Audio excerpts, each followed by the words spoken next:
ബിന്ദുവിൻ്റെ ഭർത്താവ് വിസ്തൃതൻ നമുക്കൊപ്പം തത്സമയം ചേരുകയാണ് തലയോലപ്പറമ്പിലെ വീട്ടിൽ നിന്നും. ശ്രീ വിസ്തൃതൻ, നമസ്കാരം. നമസ്കാരം സാറേ. ഓക്കെ, ഞാനിപ്പോൾ ചാണ്ടി ഉമ്മനുമായിട്ട് സംസാരിച്ചു. അപ്പോൾ ചാണ്ടി ഉമ്മൻ പറഞ്ഞത് 10 ദിവസത്തിനുള്ളിൽ വീടിൻ്റെ അറ്റകുറ്റപ്പണികൾക്ക് വേണ്ടിയിട്ടുള്ള നേരത്തെ നിശ്ചയിച്ച 5 ലക്ഷം രൂപ എത്തിക്കാമെന്നാണ്. അപ്പോൾ 10 ദിവസം കൊണ്ട് നമുക്ക് ആ പൈസ നടക്കും, വീടിൻ്റെ പണിക്ക് വേണ്ടിയിട്ടുള്ള പൈസ നമുക്ക് എത്തിക്കാൻ പറ്റും. പക്ഷേ ഇനി നമുക്ക് 2 കാര്യങ്ങളുണ്ട് പ്രധാനമായിട്ടും. ഒന്ന്, മകളുടെ ചികിത്സ. അത് പൂർണ്ണമായിട്ടും സർക്കാർ ഏറ്റെടുത്തു എന്നാണ് ഞാൻ മനസ്സിലാക്കുന്നത്, അതിലും വിഷയമില്ല. പക്ഷേ മകൻ്റെ കാര്യത്തിൽ നമുക്കൊരു സ്ഥിര നിയമനം വേണം. അപ്പോൾ അതിലെന്തെങ്കിലും ഒരു ആശങ്കയുണ്ട്? മോനുമായിട്ടത് സംസാരിക്കാൻ പറ്റിയ സമയമല്ലെന്നറിയാം, പക്ഷെ അവൻ എന്തോ പറഞ്ഞു എന്നാണ് ഞാൻ മനസ്സിലാക്കുന്നത്. എന്താണ് പറഞ്ഞത് നവനീത് വിസ്തൃതൻ?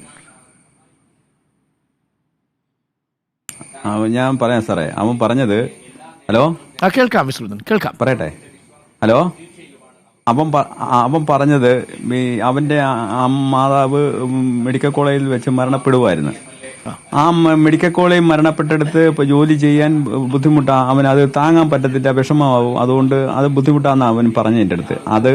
അതൊന്ന്. രണ്ടാമത്തെ കാര്യം, അവൻ പഠിച്ച രീതിയിൽ എവിടെങ്കിലും അവൻ പഠിച്ച ബിടെക് എഞ്ചിനീയറിംഗിയാ, അതേ കണക്ക് എവിടെങ്കിലും അവനൊരു തൊഴിൽ കിട്ടിയാൽ നന്നായിരിക്കും.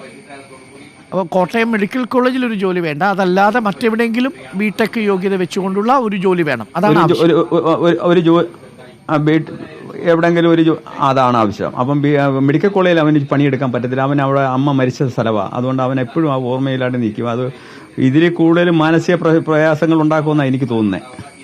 അത് ശരിയുമായിരിക്കും, ഒരു പക്ഷേ അതായിരിക്കും മനസ്സിൽ ഓർമ്മയിൽ ആദ്യം ഉണ്ടാവുന്നത്, ആ നിമിഷമായിരിക്കും. മാത്രമല്ല എനിക്കൊന്ന് നവനീത് ആദ്യം ജോലി കിട്ടിയിട്ട് ശമ്പളമായിട്ട് വന്നത് വരവാണല്ലേ? അതെ, അത് കൊടുക്കാൻ പറ്റിയില്ല.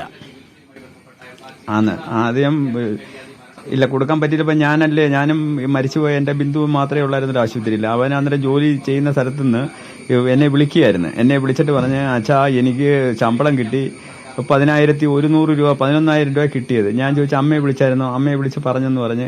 അന്നേരം ഞാൻ പറഞ്ഞ, ആദ്യം കൊണ്ടുവന്ന ആ ശമ്പളം നിന്റെ അമ്മയുടെ കൊണ്ട് കൊടുക്കണേന്ന് ഞാൻ അന്ന് പറയുകയും ചെയ്ത്. അങ്ങനെ പറഞ്ഞ് ഫോൺ നിർത്തി ശരിയെന്ന് പറഞ്ഞ് അങ്ങനെ വന്നു. അപ്പം ഞാൻ പറഞ്ഞു, നീ ഒരു കാര്യം ചെയ്യും, ഞങ്ങൾ എല്ലാവരും നമ്മൾ കൂലിപ്പണിക്കാരൻ, അവനിപ്പോഴും ജോലി കിട്ടിയത്. ഞാൻ പറഞ്ഞു, വരണ്ട, ഞാനും അമ്മയും കൂടെ ഒരുമിച്ച് അവിടെ നിന്നോളാം, നീ ജോലിക്ക് പോയിക്കോളാം പറഞ്ഞു. കാര്യങ്ങൾ നടക്കണമല്ലോ, നമ്മൾ നിസ്സഹായ ഒരു വീടാ, ഒന്നുമില്ല. അപ്പം അങ്ങനെയാണ് പുള്ളിക്കാരൻ ഇവിടെ നിൽക്കാന്നാ പറഞ്ഞേ. അപ്പം ഞാനും വിചാരിച്ച് അവൻ നിന്ന് കഴിഞ്ഞാൽ ഞാൻ ചെയ്യുന്നോണം ചെയ്യാൻ പറ്റത്തില്ല, കൊച്ചല്ലയോ. അതെ. അപ്പൊ ഞാൻ ഓടി നടക്കുന്നൊന്നും പുള്ളിക്കാരൻ ഓടി നടക്കത്തില്ല. അപ്പൊ ഞാൻ പറഞ്ഞു, ഒരു കാര്യം നീ ജോലിക്ക്. അപ്പൊ ജോലിക്ക് കിട്ടിയ ശമ്പളം, ആ ശമ്പളം ഒരു വലുത്, അത് 1 രൂപ ആയാലും എന്റെ ഭാര്യയുടെ കൊണ്ടു കൊടുക്കുവാന്ന് വെച്ചാൽ അതുമാതിരി ഒരു സമാധാനം വേറെ ഒരു അമ്മയ്ക്കും കിട്ടത്തില്ല. ആ പൈസ ഞാൻ പറഞ്ഞ് അങ്ങും ബിന്ദുവായിരുന്നല്ലോ വരുമാനം. പിന്നെ അമ്മ സീതാലക്ഷ്മിയും അടുത്തിടെ വരെ ജോലിക്ക് പോയെന്ന് തോന്നുന്നു അല്ലേ? ഒരുപാട് ആരോ അമ്മ സീതാലക്ഷ്മി പോലും നന്നായി വർക്ക് ചെയ്യുന്നുണ്ടായിരുന്നു, പുറത്ത് ഇങ്ങനെ പണിയെടുക്കുന്നുണ്ടായിരുന്നു അല്ലേ നേരത്തെ?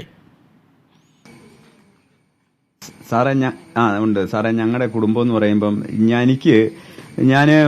എനിക്ക് ഒന്നുമില്ലാത്ത ഒരു അവസ്ഥയില്ല. ഞാനിവിടെ വന്ന് കൂലിപ്പണി ചെയ്യുകയായിരുന്നു. പിന്നെ പിള്ളേരുടെ കാര്യം വന്നപ്പം അതും അവരെ ഒന്ന് രക്ഷപ്പെടുത്താൻ വേണ്ടിയാണ് ഈ പറയുന്ന ചെറിയ സംഖ്യയ്ക്കായാലും അവള് ജോലിക്ക് പോകുന്നത്. അമ്മ ഇവിടെ തൊഴിലുറപ്പിനൊക്കെ പോകും. ഇപ്പം വയ്യാതിരിക്കുക, അമ്മയ്ക്ക് 80-84 വയസ്സുണ്ട്.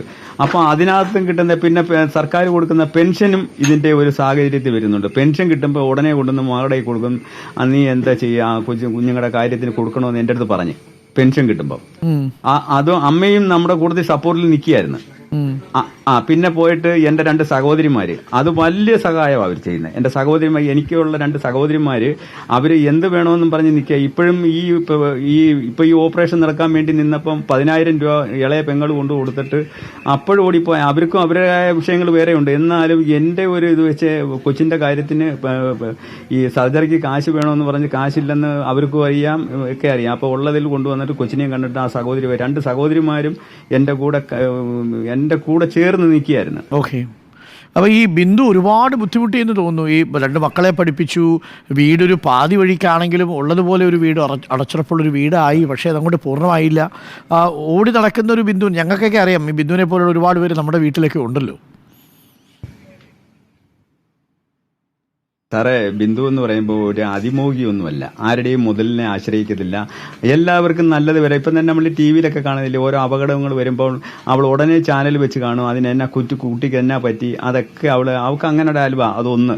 രണ്ടാമത്തെ കാര്യം, എനിക്ക് രാവിലെ പണിയുണ്ടെങ്കിൽ പണിക്ക് പോകണം, അവൾക്ക് 9 മണിക്ക് കടയിൽ ചെല്ലണം. 9 മണിക്ക് ഇവിടുന്ന് പോകണമെങ്കിൽ രാവിലെ എണീച്ച് വെളുപ്പാൻ രാവിലെ എണീച്ച് അവൾക്കും വയ്യാതെ എണീച്ച് ഓടിപ്പിഴച്ച് എല്ലാം ഉണ്ടാക്കി എനിക്കും എന്തെങ്കിലും വല്ല ദോശയോ അതൊക്കെ ഉണ്ടാക്കി തന്ന്, കാപ്പിക്കും ഉണ്ടാക്കി തന്ന്, ചായയൊക്കെ ഉണ്ടാക്കി തന്ന് ഞാനും അത് കഴിച്ചിട്ട് ജോലിക്ക് പോയാൽ 9 മണിക്ക് കടയിൽ ചെല്ലണം. അപ്പം നമുക്ക് രാവിലെ അവൾക്ക് വയ്യാത്തതുകൊണ്ട് ഈ സമയം പോകുന്നതുകൊണ്ട് രാവിലെ ഓട്ടോയ്ക്ക് പോകും. തിരിച്ച് പാവം നടന്നാ വന്നാല് ഇവിടെ വന്ന് ഒരു ഫാന് വിട്ട് കിടക്കുക, പിന്നെ അവൾക്ക് ഒന്നും പറ്റത്തില്ല. നമ്മൾ വെട്ടിയിട്ട രീതിയിൽ ബോധമില്ലാതെ കിടക്കത്തില്ല, കൈയും കാലും ഒക്കെ തളർന്നു പോയി. അവിടെ നിൽക്കുന്ന അറിയാമല്ലോ, തുണിക്കടയിൽ നിൽക്കുന്നത്, നിന്ന് ജോലി ചെയ്യാൻ പറ്റത്തില്ല. മാത്രമല്ല ശാരീരികമായ അസുഖമുള്ളവർക്ക് ജോലികൾ ചെയ്യുമ്പോൾ ക്ഷീണം ഉണ്ടാവും. ഇവിടെ വരുമ്പോഴാണ് ഈ ക്ഷീണം മാറ്റുന്നത്. അങ്ങനെയാണ് എൻ്റെ ഭാര്യയുടെ കാര്യം. ഭയങ്കര ഞാൻ പറഞ്ഞില്ലയോ, കൂട്ടിപ്പിടിപ്പിക്കാൻ വേണ്ടി നടക്കുമായിരുന്നു. രണ്ടറ്റവും കൂട്ടിമുട്ടിക്കാൻ വേണ്ടിയാണ് അത്രയും ഓടിയത്. വല്ലാത്ത സങ്കടമായി പോയി. ഇപ്പൊ നമുക്ക് രണ്ടറ്റവും കൂട്ടിപ്പിടിപ്പിക്കാൻ വേണ്ടി അവരുടെ ജീവൻ കളഞ്ഞ്. സത്യമാണ്. അല്ല, അങ്ങനെയുള്ള ഒരുപാട് പേരുണ്ട്, നമുക്ക് കാണാൻ പറ്റും. ഞങ്ങളുടെയൊക്കെ വീട്ടിലിങ്ങനെ ഈ ബിന്ദു ചേച്ചിയെ പോലെയുള്ള ഒരാളുണ്ടാവുമല്ലോ സ്വാഭാവികമായിട്ടും. വിശ്വനാഥൻ, അപ്പം മോൻ്റെ കാര്യത്തിൽ, ജോലിയുടെ കാര്യത്തിൽ, രണ്ടാമത് നമുക്ക് ഈ അന്വേഷണത്തിൻ്റെ കാര്യത്തിൽ എന്താണ് നിങ്ങളുടെ ഒരു നിലപാട് വിശ്വനാഥൻ? നമുക്ക് ഈ അന്വേഷണം ജുഡീഷ്യൽ അന്വേഷണം വേണം എന്നാണ് ഇപ്പോൾ പറയുന്നത്. കളക്ടർ അന്വേഷിച്ചാൽ പോരാ എന്ന് പറയുന്നു. അങ്ങനെ എന്തെങ്കിലും ആവശ്യമുണ്ടോ അങ്ങേക്ക്? എനിക്ക് അന്വേഷണം എന്ന് പറയുമ്പോൾ എന്താ അന്വേഷണമായാലും ഇതിന്റെ കൃത്യമായ കാര്യങ്ങൾ എനിക്കറിയണം. കാരണം ഇതെങ്ങനെ ഇടിഞ്ഞത്, ആ ഇടിഞ്ഞതിനകത്ത് ആളുണ്ടായിരുന്നോ, അതൊക്കെ എനിക്കറിയണം. അത് സത്യമായ കാര്യം. അത് പോലീസും ബാക്കിയുള്ള മെഡിക്കൽ കോളേജുമായിട്ട് ബന്ധപ്പെട്ട കാര്യങ്ങൾ നടക്കട്ടെ. ഇപ്പം അതിനകത്ത് ഞാനിപ്പോൾ പോയാൽ എൻ്റെ ഈ കുഞ്ഞിൻ്റെ കാര്യം അവതാളത്തിലാവും. ബാക്കിയുള്ള നമ്മളിപ്പോൾ മരണം കഴിഞ്ഞ് നിൽക്കുന്ന ഒരു വീടാണ്. അപ്പം ഞാൻ എന്ത് അന്വേഷണമായാലും നടക്കട്ടെ, സത്യസന്ധമായ അന്വേഷണത്തിന് ഞാനും തയ്യാറാണ്. അതായത് നിലവിലുള്ള കളക്ടറുടെ നേതൃത്വത്തിലുള്ള അന്വേഷണം നടക്കട്ടെ, അന്വേഷണത്തിൽ സഹകരിക്കും, ആ അന്വേഷണം തന്നെ നടക്കട്ടെ എന്നുള്ളതാണ് വിശ്വനാഥൻ പറയുന്നത്. സഹകരിക്കാം, അങ്ങനെ ഞാൻ മുന്നോട്ട് പോകും. ആ അന്വേഷണത്തോട് ഞാൻ മുന്നോട്ട് പോകും. ആ അന്വേഷണത്തിൽ തൃപ്തിയുണ്ട് വിശ്വനാഥന്? അതിനകത്ത് നമുക്ക് അതിനകത്ത് തീർച്ചയായും അതിനകത്ത് തൃപ്തിയുണ്ട്. അന്വേഷണം നടക്കട്ടെ, പോലീസും മെഡിക്കൽ കോളേജും ബാക്കിയുള്ള കാര്യങ്ങളൊക്കെ അന്വേഷിച്ച് അതിന് തൃപ്തി ഉണ്ടാവട്ടെ. അതേ എനിക്കിപ്പോൾ പറയാനുള്ളൂ. എനിക്ക് വേറെ വല്ലതും പറയാൻ പറ്റുമോ? എനിക്കതേ പറയാൻ പറ്റത്തുള്ളൂ. അത് കഴിഞ്ഞ അതിന്റെ ഫലം വന്നിട്ട് സാറേ, ഞാനൊരു കാര്യം പറഞ്ഞോട്ടെ. പറയൂ വിശ്വനാഥൻ, പറയൂ. സാറേ എന്ന് പറയേ, ഞാൻ വേറൊരു കാര്യം പറഞ്ഞോട്ടെ സാറേ. എന്റെ ഈ മരണത്തിന് വന്ന ഈ സകല ആൾക്കാർ, ഇപ്പം മറ്റേ മലപ്പുറത്തുനിന്ന് തങ്ങൾ സാറൊക്കെ വന്നിട്ടുണ്ടായിരുന്നു. ഇവിടെ തങ്ങൾ സാറ് വന്നിട്ടുണ്ട്, വി ഡി സതീഷ് സാറ് വന്നിട്ടുണ്ട്, പിന്നെ തിരുവഞ്ചൂർ സാറ് വന്നിട്ടുണ്ട്, സാറ് വന്നിട്ടുണ്ട്. ഈ നാനാതുറയിൽ നിന്ന് വന്ന സകല ആൾക്കാർക്ക് എന്റെയും ചാണ്ടി ഉമ്മൻ സാറ് പുള്ളി ആദ്യമേ ഉണ്ടായിരുന്നു അവിടെ. എന്നെ ആശ്വസിപ്പിക്കാൻ ആദ്യമേ ഇവിടെ എൻ്റെ ആ വാർഡിൽ വന്നത് ഒരു വ്യക്തി എന്ന് പറയുന്നത് ചാണ്ടി ഉമ്മനായിരുന്നു. ചാണ്ടി ഉമ്മൻ ഒറ്റ കൈക്ക് ഞാൻ കണ്ടിട്ട് പോലും ഇല്ല. ഉമ്മൻചാണ്ടി സാറിനെയും ഞാൻ കണ്ടിട്ടില്ല. പക്ഷേ ചാണ്ടി ഉമ്മൻ അവിടെ വന്ന് എന്നെ ആശ്വസിപ്പിക്കുകയും ചെയ്ത് ബാക്കിയുള്ള കാര്യങ്ങൾ വേഗത്തിലാക്കിയത് എനിക്ക് തോന്നുന്നു. അങ്ങനെയാണെന്ന് എനിക്ക് തോന്നുന്നു. അതിനെപ്പറ്റി എനിക്ക് കൃത്യമായിട്ട്, ഞാനും ആഹപ്പാടെ മരിച്ചു ചെയ്യുന്ന ഒരു വ്യക്തിയാണ്. ജീവനുണ്ടെന്ന് മാത്രമേ ഉള്ളൂ, എൻ്റെ ബോധമൊന്നുമില്ല. എനിക്ക് അപ്പുറത്ത് എന്ത് പറയുന്നതെന്നും എനിക്കും അറിയത്തില്ല, ഇപ്പോഴും അറിയത്തില്ല. അപ്പോൾ ഈ വന്ന ആൾക്കാർ, ഇതിനൊക്കെ പങ്കെടുത്ത ആൾക്കാർക്ക് ഞാൻ എൻ്റെയും കുടുംബത്തിൻ്റെയും അകമറഞ്ഞ നന്ദി രേഖപ്പെടുത്തിയ ഇതിനകത്ത്.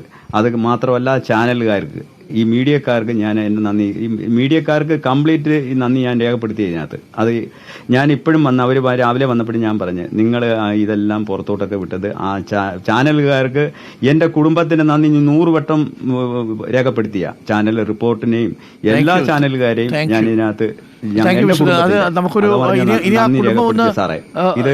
ഇതെന്റെ മനസ്സിൽ തട്ടി പറയുന്ന കാര്യമാണ്. മനസ്സിലായി വിശ്വനാഥൻ, അറിയാം. ഇനി അതൊന്ന് ശരിയായി വരട്ടെ വിശ്വനാഥൻ. കുടുംബം ശരിയായി, മോനൊരു ജോലിയും ആ വീടൊന്ന് ശരിയായി വരികയൊക്കെ ചെയ്യട്ടെ.